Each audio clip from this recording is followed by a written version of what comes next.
آج کی اس محفل میں چند چھوٹی چھوٹی باتیں جن کے کرنے سے بیوی کا دل خوش ہوتا ہے اور بیوی کرے تو خاوند کا دل خوش ہوتا ہے. یہ جو چند باتیں ذہن میں آئیں بس ایک روانی میں لکھتی گئیں، یہ ساری باتیں نہیں ہیں.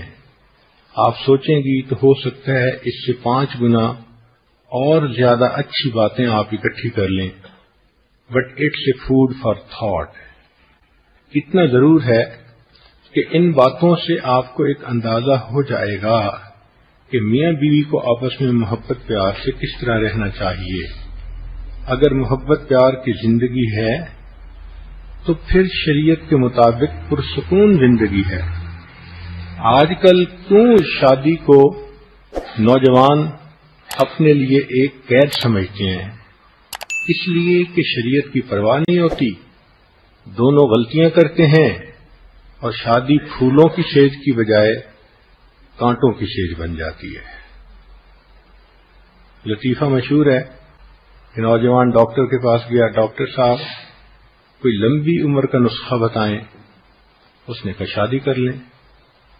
تو حیران ہو کے پوچھنے لگا کہ میں نے کہا ہے کہ لمبی عمر کا نسخہ بتائیں اور آپ کہتے ہیں شادی کر لیں. ڈاکٹر نے کہا اس لیے کہ شادی کرنے کے بعد آپ کو یہ خیال نہیں آئے گا.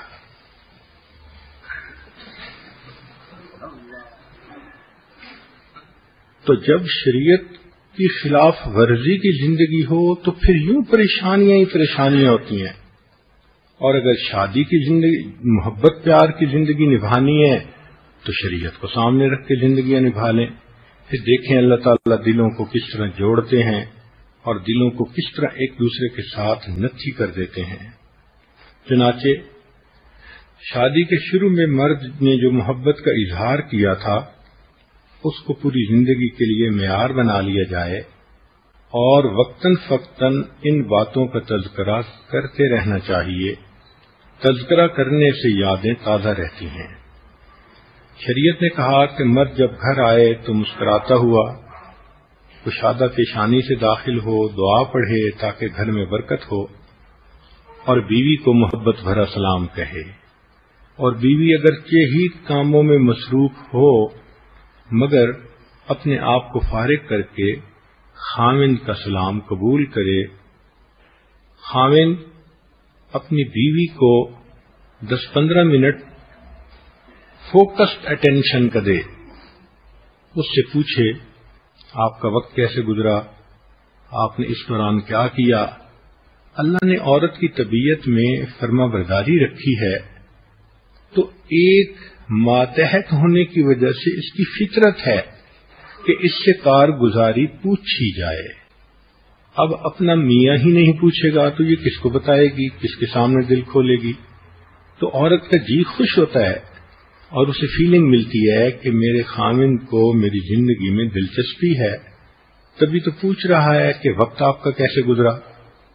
تو اگر بیوی بتائے میں نے یہ کیا تو ایک آدھ سوال بھی پوچھ لیں تاکہ اس کو یہ احساس ہو کہ فقط یہ بات ایک کان سے سن کے دوسرے سے نکال نہیں رہا بلکہ سوچ بھی رہا ہے اور شیئر بھی کر رہا ہے میرے ساتھ. میری زندگی میں اس کو واقعی دلچسپی ہے. وقت تھوڑا لگتا ہے مگر ایسا کرنے سے بیوی کے دل کو سکون مل جاتا ہے. کبھی کبھی پھولوں کا تحفہ بھی لائیں. ویسے تو شریعت میں خود بیوی کو ہی پھول سے تشبیہ دی گئی ہے. ایک روایت میں ہے کہ سیدنا علی رضی اللہ عنہ گھر میں تھے تو انہیں کچھ دل لگی سوجھی تو فاطمہ الزہرا رضی اللہ عنہ کو دیکھ کر فرمانے لگے ان النساء شیاطین خلقن لنا، کہ عورتیں یہ شیاطین ہوتی ہیں، اللہ نے ہمارے لیے ان کو پیدا کیا ہے. تو فاطمہ الزہرا رضی اللہ عنہ نے برا نہیں منایا بلکہ فوراً کہا کہ ان النساء ریاحین خلقن لکم وکلکم یشتہی شم الریاحین، کہ عورتیں پھول ہوتی ہیں، اللہ نے آپ لوگوں کے لیے پیدا کی ہیں اور تم میں سے ہر بندے کا دل چاہتا ہے میں پھول کو سونگوں. تو علی عنہ مسکرا پڑے، فرمان لگے ہاں تمہارا جواب میری بات سے بہت بہتر تھا. تو اللہ رب العزت نے خود عورت ہی کو پھول کی طرح بنایا ہے، تو اس کے لیے اگر پھول کا تحفہ لائے تو یہ بھی محبت کا ایک اظہار ہوتا ہے۔ ایک بات ذہن میں رکھنا کہ عورت کی فطرت ہے کہ مرد جب بھی تحفہ لائے گا وہ اس کی مارکنگ میں اس کو ایک ہی نمبر دے گی، چاہے وہ تحفہ چھوٹا ہو اور چاہے وہ تحفہ کتنا بڑا قیمتی کیوں نہ ہو۔ لہذا عقل کی بات یہ ہے کہ بیوی کے لیے چھوٹے چھوٹے تحفے لائے۔ اس کی وجہ کیا ہے کہ نمبر تو ایک ہی ملنا ہے، پھر مہنگے تحفے یہ خود خریدے گی تو اسے قدر بھی آئے گی۔ بیوی کو دیکھ کر محبت کی نظر ڈالیں، یہ ضرور بتائیں کہ وہ کیسے لگ رہی ہے، اس لیے کہ وہ نہا دھو کے کپڑے پہن کے خامند کے انتظار میں ہوتی ہے، تو وہ چاہتی ہے کہ خامند میرے بارے میں کوئی تعریفی فقرہ کہہ دے۔ یہ تعریف کا فقرہ کہنا یہ سنت عمل ہے، چنانچہ نبی علیہ الصلوۃ والسلام کی مبارک زندگی سے اس کی مثالیں ملتی ہیں۔ پیار کی بات کرنا، محبت کی بات کرنا، اس سے میاں بیوی کے دلوں میں ایک کوولنٹ بانڈ بن جاتا ہے، محبت گہری ہو جاتی ہے۔ جب بیوی بات کرے تو خامند کو چاہیے کہ پوری توجہ سے سنے۔ مردوں کے اندر ایک یہ کوتاہی ہوتی ہے کہ اگر وہ 5% اٹینشن کے ساتھ بھی کوئی بات سن رہے ہیں تو وہ سمجھتے ہیں سن تو رہا ہوں۔ بیوی خامند کی فل اٹینشن چاہتی ہے، توجہ چاہتی ہے، لہذا بات کرتے ہوئے اگر ہو موقع تو بیوی کے ہاتھ پہ ہاتھ رکھیں۔ یہ ایک رابطہ جو ہاتھ کا ہے، اس سے بیوی کو اپنائیت کا احساس ہوتا ہے۔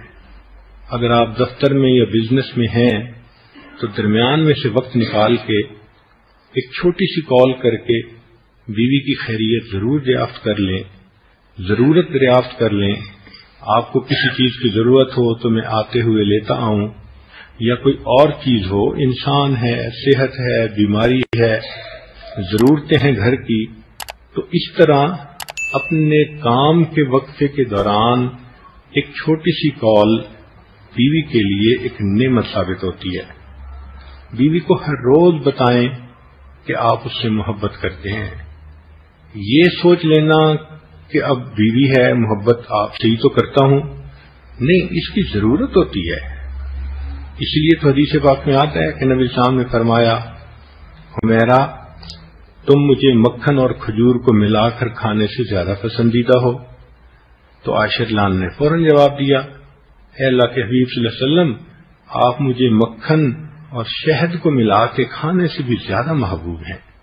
اب یہ جو محبتوں کا اظہار ہو رہا ہے، یہ امت کی تعلیم کے لیے ہو رہا ہے کہ دیکھو تم بڑے صوفی صافی ہو، نیک ہو، عبادت گزار ہو، دین کا کام کرنے والے ہو، تمہاری عبادتیں سب الگ اپنی جگہ، گھر میں تم آؤ تو بیوی سے محبت کا اظہار کرو۔ چپ رہنا، منہ بنائے رکھنا اور کہنا کہ ہاں آپ ہی سے تو محبت کرتا ہوں اور کس سے کرتا ہوں، محبت اظہار چاہتی ہے۔ نہ مشک چھپ سکتا ہے نہ عشق چھپ سکتا ہے۔ جس خامد کے دل میں محبت ہوگی اس کی باتوں سے اس کا اظہار ہو کر رہے گا، بیوی کے دل میں محبت ہوگی اس کی باتوں سے اظہار ہو کر رہے گا۔ اسی طرح اگر خامد شہر سے باہر کا سفر کرے تو اس کو چاہیے کہ باہر کے شہر میں بھی اپنے فون کو آن رکھے، بند نہ کر دے، اور اگر آن رکھے تو اس کو اٹھا بھی لیا کرے، کیونکہ کئی مرد جب دوسرے شہر میں جاتے ہیں تو سمجھتے ہیں کہ جان چھوٹ گئی۔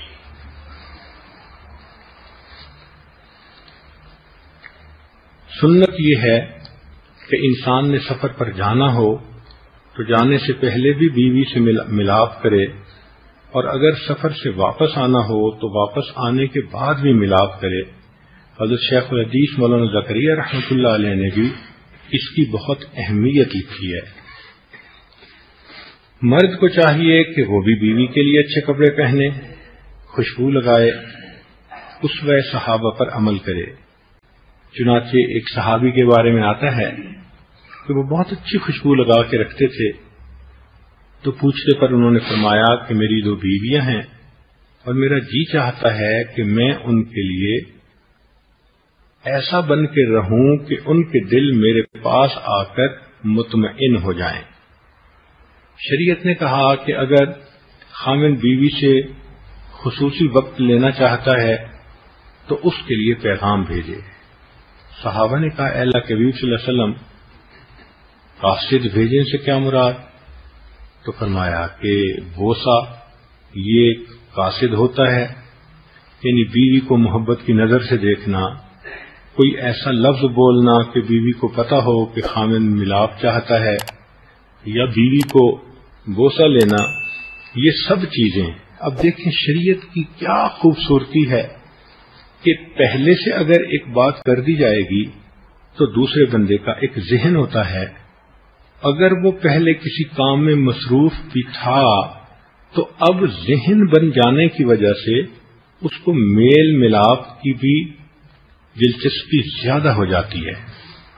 یہ کوئی کام ایسا تو نہیں کہ انسان جانور کی طرح آئے اور ایک دوسرے کے ساتھ مل لے، انسان ہے، باتیں ہیں۔ چنانچہ شریعت نے بتایا کہ جب میاں بیوی آپس میں وقت گزارنا چاہتے ہیں تو وہ آپس میں ایک دوسرے کے ساتھ کچھ دیر محبت پیار کی باتیں کریں تاکہ ان کے دلوں کو اس سے سکون مل سکے۔ کبھی کبھی گھر کے اندر بغیر جنسی باتوں کے ویسے مزاح کی کیفیت کر دینا یہ بھی مرد کی ذمہ داری ہے۔ روکھا پھیکا رہنا، رف اینڈ ٹف رہنا، سیریس رہنا، یہ شریعت نے اچھا نہیں سمجھا۔